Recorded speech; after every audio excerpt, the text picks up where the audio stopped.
ಎಲ್ಲಿಗೆ? ಪೂಜ್ಯಾಯ ರಾಘವೇಂದ್ರಾಯ ಸತ್ಯಧರ್ಮರತಾಯ ಚ ಭಜತಾಂ ಕಲ್ಪವೃಕ್ಷಾಯ ನಮತಾಂ ಕಾಮಧೇನವೇ. ಮಂತ್ರಾಲಯ ಹೋಗ್ತಾ ಇದೀವಿ. ಟ್ರೈನ್ ಇದೇ ಫಸ್ಟ್ ಟೈಮ್, ಯಾವತ್ತೂ ಹೋಗಿಲ್ಲ.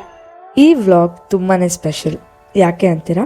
ನಾನು ರಾಜು ಯಾವಾಗಲೂ ಟ್ರಿಪ್ ಹೋಗ್ತಿರ್ತೀವಿ, ಆದರೆ ಫ್ಯಾಮಿಲಿ ಜೊತೆ ಹೋಗ್ತಿರೋದು ಇದೇ ಫಸ್ಟ್ ಟೈಮ್. ಮಂತ್ರಾಲಯಂ ರೋಡ್ಗೆ ತುಂಬ ಟ್ರೈನ್ಸ್ ಅವೈಲಬಲ್ ಇದೆ.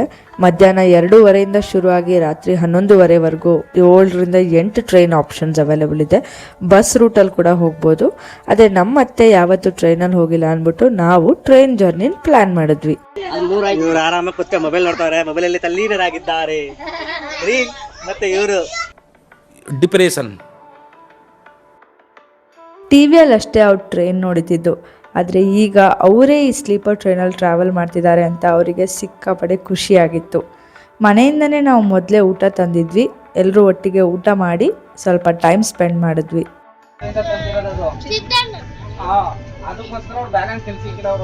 ನಾನು ಬೆಳಿಗ್ಗೆ ಮಂತ್ರಾಲಯ ಸಿಗೋಣ. ಬಾಯ್. Good morning. ಹಾಗೆ ಪಾಪು ಗುಡ್ ಮಾರ್ನಿಂಗ್. ಹೇಗಿತ್ತು ನಿದ್ದೆ ಮಾಡ್ಕೊಂಡು ಹೋಗಿ ಟ್ರೈನಲ್ಲಿ? ಸೂಪರ್ ಆಗಿತ್ತು. ಹೌದಾ? ಇನ್ನೂ ಯಾವತ್ತೂ ಹಿಂಗಿರ್ಲಿಲ್ಲ ನಮಗೆ. ನಾ ಸಂತೋಷ ನಿದ್ದೆ ಮಾಡಿದೆ. ವಾವ್, ನೀವು ನಿದ್ದೆ ಮಾಡಿದ್ರಾ? ನಾನು ನಿದ್ದೆ ಬಂದಿಲ್ಲ. ನನ್ನ ಮೇಲೆ ಹಣೆ ಇಟ್ಟಳು. ಆ ಕಡೆ ಈ ಕಡೆ ಟ್ರೈನ್ ನೋಡ್ಕೊಂಡಿದ್ದೆ, ಮಳೆ ನಿಂತ. ಪಾಪು ನೀವು ನಿದ್ದೆ ಮಾಡಿದ್ರಾ? ನೀವೇ ಜಾಸ್ತಿ ನೀವೇ ನಿದ್ದೆ ಮಾಡಿದ್ದು. ಎಲ್ಲ ರೆಡಿನಾ ಮಂತ್ರಾಲಯಂಗೆ?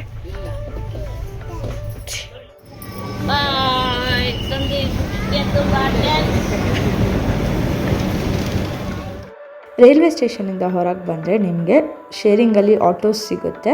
ನಾವು ಕೂಡ ಆಟೋ ಅಲ್ಲೇ ಮಂತ್ರಾಲಯಂ ಸರ್ಕಲ್ಗೆ ಬಂದ್ವಿ.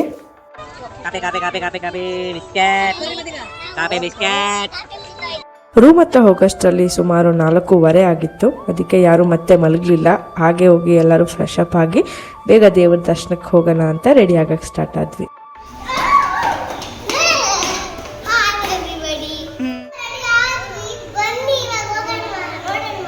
ಎಲ್ಲಿಗೆ? ಎಲ್ಲಿಗೆ? ಯಾವ ದೇವಸ್ಥಾನ? Very good. ಇದು ನಾವು ಇವಾಗ ಯಾವ ಊರಲ್ಲಿದ್ದೀವಿ? ಮಂತ್ರಾಲಯ ಕರ್ನಾಟಕ ಅಲ್ಲಿದೆಯಾ, ಆಂಧ್ರ ಪ್ರದೇಶಲ್ಲಿದೆಯಾ? 2 ಬಾರ್ಡರಲ್ಲಿದ್ದೀವಿ ನಾವು. ಬೆಳಗ್ಗೆ 6 ಗಂಟೆಯಿಂದ 2 ಗಂಟೆವರೆಗೂ ದರ್ಶನ ಇರುತ್ತೆ. ಅದಾದಮೇಲೆ ಮತ್ತೆ ಸಂಜೆ 4 ಗಂಟೆಯಿಂದ 9 ಗಂಟೆ. ನೀವು ಅಭಿಷೇಕ ನೋಡಬೇಕು ಅಂದರೆ ಬೆಳಗ್ಗೆ 7:30 8:30. ಮತ್ತು ಅನ್ನಪ್ರಸಾದ ಬಂದ್ಬಿಟ್ಟು ಬೆಳಗ್ಗೆ 11 ಗಂಟೆಯಿಂದ 2 ಗಂಟೆ ಹಾಗೂ ರಾತ್ರಿ 7:30 9 ಗಂಟೆ. ಹಾಯ್, ಬ್ಯೂಟಿಫುಲ್ ಆಗಿದ್ದೀರಾ ನೀವು?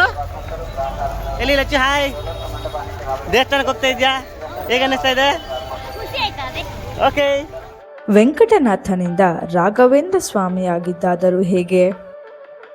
ಅವರ ಗುರುಗಳು ಶ್ರೀ ಸುಧೀಂದ್ರ ತೀರ್ಥರು ಅವರಿಗೆ ಮಠವನ್ನು ಮುನ್ನಡೆಸಲು ಕೇಳಿಕೊಂಡ್ರಂತೆ. ಆಗ ದೇವತೆ ಸರಸ್ವತಿ ಬಂದು ಅವರಿಗೆ ಆಜ್ಞೆ ನೀಡಿದ ಮೇಲೆ 26ನೇ ವಯಸ್ಸಿನಲ್ಲಿ ವೆಂಕಟನಾಥರು ಸನ್ಯಾಸವನ್ನು ಸ್ವೀಕರಿಸಿದರು. ದೀಕ್ಷೆಯನ್ನು ಪಡೆದ ಅವರಿಗೆ ರಾಘವೇಂದ್ರ ತೀರ್ಥ ಎಂಬ ಹೆಸರು ನೀಡಲಾಯಿತು. ಇಲ್ಲಿಂದ ಶುರುವಾಗಿದ್ದೇ ಅವರ ಆಧ್ಯಾತ್ಮಿಕ ಪಯಣ. ಈ ಪ್ರಯಾಣದಲ್ಲಿ ಅವರು ಹಲವಾರು ಪವಾಡಗಳನ್ನು ಕೂಡ ಮಾಡಿದ್ರು. ಅಂತಿಮವಾಗಿ ತುಂಗಭದ್ರಾ ನದಿಯ ದಡದಲ್ಲಿರುವ ಮಂತ್ರಾಲಯದಲ್ಲಿ ಅವರು ಜೀವ ಬೃಂದಾವನವನ್ನು ಪ್ರವೇಶಿಸಿದರು. ನೀವು ಅಲ್ಲಿ ಸುಮಾರು ಸೇವೆಗಳನ್ನ ಕೂಡ ಸಲ್ಲಿಸ್ಬೋದು. ಅದರಲ್ಲಿ ಒಂದು ರಥೋತ್ಸವ ಸೇವೆ. ಅದು ಬಿಟ್ಟು ನಿಮಗೆ ವಿಶೇಷ ಮತ್ತು ಮಹಾಸೇವೆಗಳು, ಸಂಕಲ್ಪ ಸೇವೆಗಳಾದ ಆದಿಪ್ರದಕ್ಷಿಣೆ, ಹೆಜ್ಜೆ ನಮಸ್ಕಾರ, ಉರುಳು ಸೇವೆ, ದಂಡ ಪ್ರದಕ್ಷಿಣ, ಹೀಗೆ ಹಲವಾರು ಸೇವೆಗಳನ್ನು ನೀವು ಅಲ್ಲಿ ಮಾಡ್ಬೋದು. ಗಾಡಿಗಳ ಮೇಲೆ ವಾಟ್ಸಾಪ್ ಸ್ಟೇಟಸಲ್ಲಿ ನೋಡಿರ್ತೀರ, ರಾಯರಿದ್ದಾರೆ ಅಂತ ಹಾಕಿರ್ತಾರೆ. ಅದರ ಅರ್ಥ ರಾಯರು ನಮ್ಮೊಟ್ಟಿಗಿದ್ದಾರೆ, ಸದಾ ಕಾಲ ನಮ್ಮನ್ನು ಕಾಪಾಡ್ತಾರೆ.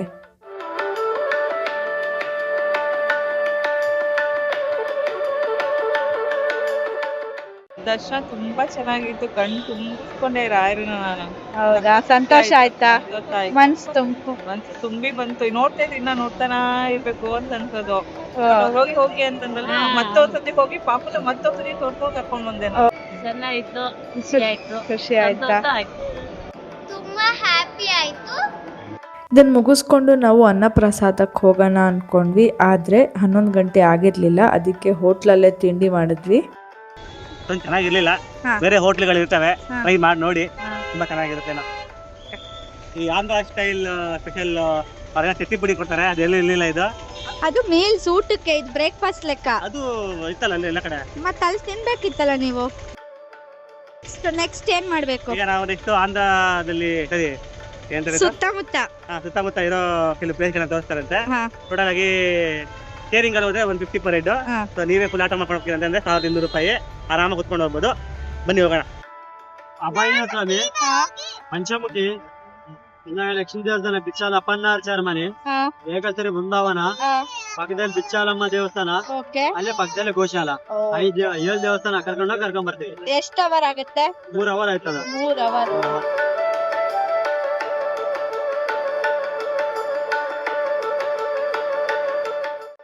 ನಾವು ಮೊದಲು ಹೋಗಿದ್ದು ಅಭಯಾಂಜನೇಯ ದೇವಸ್ಥಾನ.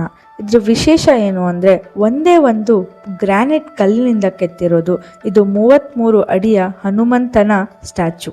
ಇಲ್ಲಿಂದ ನಾವು ನೆಕ್ಸ್ಟ್ ಹೋಗಿದ್ದು ಏಕಶಿಲಾ ಬೃಂದಾವನ. ಇದರ ಮಹತ್ವ ಏನಪ್ಪ ಅಂದರೆ ರಾಯರು ಬೃಂದಾವನ ಪ್ರವೇಶ ಮಾಡುವಾಗ ಅವರ ಶಿಷ್ಯ ಅಪ್ಪಣ್ಣಾಚಾರ್ಯರು ಅಲ್ಲಿರ್ಲಿಲ್ವಂತೆ. ಆ ದುಃಖದಲ್ಲಿ ಅವರು ಪ್ರತಿನಿತ್ಯ ತುಂಗಭದ್ರಾ ನದಿಯನ್ನು ದಾಟಿ ರಾಯರನ್ನ ನೋಡಕ್ಕೆ ಮಂತ್ರಾಲಯಂ ಬರ್ತಿದ್ರು. ಇದನ್ನು ಕಂಡ ರಾಯರು ಅವರ ಕನಸಲ್ಲಿ ಬಂದು, ನೀನು ಅಷ್ಟು ದೂರ ಬರಕ್ಕೆ ಹೋಗಬೇಡ, ಅದು ತುಂಬ ರಿಸ್ಕು, ನೀನು ಇಲ್ಲೇ ನಾವು ಒಟ್ಟಿಗೆ ಕುತ್ಕೊಂಡು ಮಾತಾಡಿದ ಜಾಗ ಇದು, ಇಲ್ಲೇ ಒಂದು ಬೃಂದಾವನವನ್ನು ಕಟ್ಟಿಸು, ನಾನು ಇಲ್ಲೇ ಬಂದು ನಿನ್ನ ನೋಡ್ತೀನಿ ಅಂತ ಹೇಳಿದ್ರಂತೆ. ಪಕ್ಕದಲ್ಲೇ ನಿಮಗೆ ಬಿಚ್ಚಾಲಮ್ಮ ದೇವಸ್ಥಾನ ಕಾಣುತ್ತೆ. ಇವರು ಬಿಚ್ಚಾಲಿ ಊರಿನ ಗ್ರಾಮ ದೇವತೆ. ಹೇಗೆ ಮಾಂಚಾಲಮ್ಮ ಮಂತ್ರಾಲಯನ ಕಾಪಾಡ್ತಾರೋ ಹಾಗೆ ಇವರು ಬಿಚ್ಚಾಲಿ ಊರನ್ನು ಕಾಪಾಡ್ತಾರೆ. ಆಶ್ಚರ್ಯ ಪಡುವಂಥ ಒಂದು ವಿಷಯ ಏನಪ್ಪ ಅಂದರೆ ಈ ದೇವಸ್ಥಾನವನ್ನು ಕಟ್ಟಬೇಕಾದ್ರೆ ಅವರು ಆ ಮೆಟೀರಿಯಲ್ಸ್ ಜೊತೆಗೆ ಬಾಳೆಹಣ್ಣು ಮತ್ತು ಬೆಲ್ಲನ ಕೂಡ ಸೇರಿಸಿ ಕಟ್ಟಿದ್ದಾರೆ ಅನ್ನೋ ಒಂದು ನಂಬಿಕೆ. ಈಗ ನೀವು ನೋಡ್ತಿರೋದು ಅಪ್ಪಣ್ಣಾಚಾರ್ಯ ಅವ್ರ ಮನೆ. ಇಲ್ಲಿ ರಾಯರು ಬಂದು ಕೂತ್ಕೊಂಡು ವಿಶ್ರಾಂತಿ ತಗೋತಾ ಇದ್ರು. ಅದಕ್ಕೆ ಇದು ತುಂಬ ವಿಶೇಷವಾದ ಜಾಗ. ಇಲ್ಲಿಂದ ನಾವು ನೆಕ್ಸ್ಟ್ ಹೋಗಬೇಕಾಗಿದ್ದು ಪಂಚಮುಖಿ ಆಂಜನೇಯ ದೇವಸ್ಥಾನ. ಅದು ಸುಮಾರು 20 ಕಿಲೋಮೀಟರ್ ದೂರ ಇದೆ ಮಂತ್ರಾಲಯದಿಂದ. ಅದಕ್ಕೆ ನೀವು ನೋಡ್ತಿರ್ಬೋದು ಇಲ್ಲಿ ಆಲ್ಮೋಸ್ಟ್ ಎಲ್ಲರೂ ಟಯರ್ಡ್ ಆಗಿಬಿಟ್ಟಿದ್ದಾರೆ. ಆಟೋ ಅಲ್ಲೇ ಮಲ್ಕೊಬಿಟ್ಟಿದ್ವಿ ನಾವೆಲ್ಲ. ಈ ದೇವಾಲಯದ ವಿಶೇಷ ಏನಪ್ಪ ಅಂದರೆ ರಾಯರು ಇಲ್ಲಿ 12 ವರ್ಷ ಘೋರ ತಪಸ್ ಮಾಡಿದ್ರು. ಇದನ್ನು ಮೆಚ್ಚಿದ ಆಂಜನೇಯ 5 ಮುಖಗಳ ರೂಪದಲ್ಲಿ ಅವರಿಗೆ ದರ್ಶನ ನೀಡಿದ್ರಂತೆ. ಅದಕ್ಕೆ ಇಲ್ಲಿ ಪಂಚಮುಖಿ ಆಂಜನೇಯ ದೇವಸ್ಥಾನ ಇದೆ. ಮತ್ತು ಇನ್ನೊಂದು ವಿಷಯ ಏನಪ್ಪ ಅಂದರೆ ಇದು ನಾವು ಹೋಗಿರೋದು 5-6 ತಿಂಗಳು ಹಿಂದೆ. ಈಗ ಆದರೆ ಸ್ವಲ್ಪ ಅಪ್ಡೇಟ್ ಆಗಿದೆ. ಕ್ಯೂ ಸಿಸ್ಟಮ್ ಬದಲಾಗಿದೆ, ಹೊರಗಿಂದನೇ ಕ್ಯೂ ಇದೆ, ವ್ಯವಸ್ಥೆಗಳೆಲ್ಲ ಅಪ್ಡೇಟ್ ಮಾಡಿದ್ದಾರೆ. ಈಗ ರೀಸೆಂಟಾಗಿ ಹೋಗಿರೋರಿಗೆ ಇದ್ರ ಬಗ್ಗೆ ಡೀಟೇಲ್ಸ್ ಇರುತ್ತೆ. ಪ್ಲೀಸ್ ಕಮೆಂಟಲ್ಲಿ ಹೇಳಿ ಇದನ್ನು. ಇವೆಲ್ಲ ಮುಗಿಸ್ಕೊಂಡು ನಾವು ಹೊರಗಡೆನೆ ಊಟ ಮಾಡಿಕೊಂಡು ವಾಪಸ್ ರೂಮಿಗೆ ಹೋದ್ವಿ. ಯಾಕಂದರೆ ಮತ್ತೆ ಸಂಜೆ ಇನ್ನೊಂದು ಬಾರಿ ಮಂತ್ರಾಲಯಂಗೆ ಹೋಗೋಣ ಅಂದ್ಕೊಂಡಿದ್ವಿ. ಸಂಜೆ ಹೊತ್ತು ಮಂತ್ರಾಲಯಂ ನೋಡೋಕ್ಕೆ ಇನ್ನು ಬ್ಯೂಟಿಫುಲ್ ಆಗಿರುತ್ತೆ. ಯಾಕಂದರೆ ಲೈಟಿಂಗ್ಸ್ ಹಾಕಿರ್ತಾರೆ ಮತ್ತು ಗೋಡೆ ಮೇಲಿರೋ ಆರ್ಟ್ 3D ಎಫೆಕ್ಟಲ್ಲಿ ಕಾಣುತ್ತೆ. ಇದನ್ನು ನೀವು ಮಿಸ್ ಮಾಡ್ಕೊಳ್ಳೋ ಹಾಗೆ ಇಲ್ಲ. ಅಲ್ಲಿ ದಾರಿ ಉದ್ದಕ್ಕೂ ನಿಮಗೆ ಅಂಗಡಿಗಳು ಸಿಗುತ್ತೆ, ಫ್ರೇಮ್ಸ್, ಟಾಯ್ಸ್, ಮಕ್ಳಿಗೆ ತುಂಬ ಇಷ್ಟ ಆಗುತ್ತೆ. ಮತ್ತು ಕೈಗೆ ಮೆಹಂದಿ ಹಾಕ್ತಿರ್ತಾರೆ. ಹಾಗೆ ಮಂತ್ರಾಲಯಂ ಹಿಂದೆಗಡೆಗೆ ನಡ್ಕೊಂಡು ಹೋದರೆ ನೀವು ತುಂಗಭದ್ರಾ ನದಿ ಹತ್ರ ಹೋಗ್ತೀರಾ. ಆ ದಾರಿಯಲ್ಲಿ ನಿಮಗೆ ಗಿಣಿಶಾಸ್ತ್ರದವ್ರು ಸಿಗ್ತಾರೆ. ಜೊತೆಗೆ ದೀಪಾನ ಮಾರ್ತಿರ್ತಾರೆ. ಈ ದೀಪಾನ ನದಿಯಲ್ಲಿ ಬಿಡ್ತಿರ್ತಾರೆ ಜನ. ನಿಮ್ಗೆ ಇಷ್ಟ ಇದ್ದರೆ ನೀವು ಮಾಡ್ಬೋದು ಅದನ್ನು. ಓಕೆ, ಎಲ್ಲ ಒಳ್ಳೇದಾಗ್ಲಿ. ದೇವಸ್ಥಾನಕ್ಕೆ ಬಂದಿದ್ದೀರಾ ಅಂದಮೇಲೆ ಅನ್ನಪ್ರಸಾದನ ಹೇಗೆ ಮಿಸ್ ಮಾಡ್ಕೊಳಕ್ಕಾಗತ್ತೆ. ನಾವು ಕೂಡ ಡಿನ್ನರ್ಗೆ ಅಂದ್ಬಿಟ್ಟು ಅನ್ನಪೂರ್ಣ ಭೋಜನ ಶಾಲೆಗೆ ಹೋದ್ವಿ. ಇಲ್ಲಿ ಟೈಮಿಂಗ್ಸ್ ಇದೆ 7:30 to 9 ಗಂಟೆವರೆಗೂ. ಆ್ಯಂಡ್ ಇಲ್ಲಿ ಬಫೆ ಕಾನ್ಸೆಪ್ಟು. ತಟ್ಟೆಗಳಿಟ್ಟಿರ್ತಾರೆ, ನೀವು ಹೋಗಿ ಅನ್ನ ಹಾಕಿಸ್ಕೊಂಡು ಅಲ್ಲಿ ಕೂತ್ಕೊಳ್ಳೋಕೆ ಜಾಗ ಇರುತ್ತೆ. ಕೂತು ನೀಟಾಗಿ ತಿನ್ನಿ. ಅಲ್ಲೆಲ್ಲ ಜಾಸ್ತಿ ಚೆಲ್ಲಕ್ಕೆ ಹೋಗ್ಬಿಡಿ, ಯಾಕಂದರೆ ಬೇರೆಯವರು ಬಂದು ಕೂತ್ಕೊಂಡು ತಿನ್ನಬೇಕು. ತಿಂದು ನೀವು ಆ ತಟ್ಟೆನ ತೊಳೆದು ಅಲ್ಲಿ ವಾಪಸ್ ಇಡಬೇಕು. ಇದೆಲ್ಲ ಮುಗಿಸ್ಕೊಂಡು ನಾವು ಹೋಗಿದ್ದು ಪ್ರಸಾದ ಕಲೆಕ್ಟ್ ಮಾಡ್ಕೊಳ್ಳೋಕ್ಕೆ. ಇಲ್ಲಿ ಒಬ್ಬರಿಗೆ 2 ಪ್ಯಾಕೆಟ್ ಕೊಡೋದು ಮತ್ತು ನಾವು ಎಕ್ಸಾಕ್ಟ್ ಚೇಂಜ್ನ ಕ್ಯಾಶಲ್ಲೇ ಕೊಡಬೇಕು. ಹಾಗಾಗಿ ನೀವು ತುಂಬ ಪ್ರಸಾದ ತಗೊಂಡು ಹೋಗ್ಬೇಕು ಅಂತ ಅಂದ್ಕೊಂಡಿದ್ರೆ ಕ್ಯೂ ಅಲ್ಲಿ ಇನ್ನೂ ಒಂದಿಬ್ರು 3 ಜನ ನಿಂತ್ಕೊಳ್ಳಿ. ದಿನ ಹೇಗೆ ಹೋಯ್ತಂತಾನೆ ಗೊತ್ತಾಗ್ಲಿಲ್ಲ. ನಮಗೆ ಬೆಂಗಳೂರಿಗೆ ಹೋಗೋ ಟೈಮ್ ಬಂದೇ ಬಿಡ್ತು. ಹೇಗಾಯ್ತು ಟ್ರಿಪ್ಪು? ಸೂಪರ್ ಆಗೋಯ್ತು. ಎಲ್ರಿಗೂ ಇಷ್ಟ ಆಯ್ತಾ? ಎಲ್ರಿಗೂ ಇಷ್ಟ ಆಯ್ತು.